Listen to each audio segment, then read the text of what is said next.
আউযু বিল্লাহি মিনাশ শাইতানির রাজিম। বিসমিল্লাহির রহমানির রহিম। আলহামদুলিল্লাহ, প্রথমে আল্লাহর শুকরিয়া আর ধন্যবাদ যে আমাদের দেশ নেত্রী, তিনবার প্রধানমন্ত্রী, তপস্বী নেত্রী খালেদা জিয়া এবং তার সুযোগ্য সন্তান, আগামী দিনের রাষ্ট্রনায়ক তারেক রহমান গোটা বাংলাদেশে যে 237টা আসন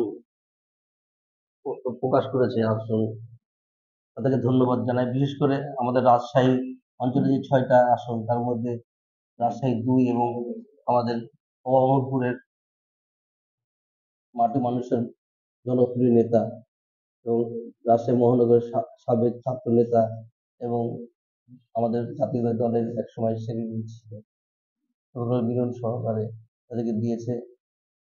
ইনশাল্লাহ আগামী দিনে আমরা আশা করছি যে ধানের শীষের বিশাল বিজয় হবে। তার জন্য এখন থেকে আমাদের কার্যক্রম শুরু হয়ে গেছে। আপনারা খেয়াল করছেন যে বিশ্ব মিডিয়া যারা, আমরা মানে সকাল থেকে আমরা রাত ভোর প্রায় অর্ধরাত পর্যন্ত আমরা কিন্তু আগামী জাতীয় সংসদ নির্বাচনের জন্য কিভাবে ধানের শীষের বিজয়, ব্যাপক বিজয় হয়, ব্যাপক ভোট আসে, তার জন্য আমরা সর্বাত্মক চেষ্টা চালাচ্ছি এখন থেকে। প্রত্যেকটা বিএনপি এবং তারা অঙ্গ সংগঠন যারা নেতা কর্মী আছে তাদেরকে ঐক্যবদ্ধ করার জন্য এবং এবং তার নিজ নিজ এলাকাতে, ওয়ার্ড, মহল্লা, সব জায়গাতে যেন সমস্ত মানুষ যেন স্বতঃস্ফূর্তভাবে যে যেটার কারণে আজকে আমাদের দেশনেত্রী যে অসুস্থ আছে, তাকে যে নির্যাতন করেছে একটাই কারণ, যে একটা তার গণতন্ত্র ফেরানোর জন্য যেটা প্রধান ধাপ সেটা হলো নির্বাচন।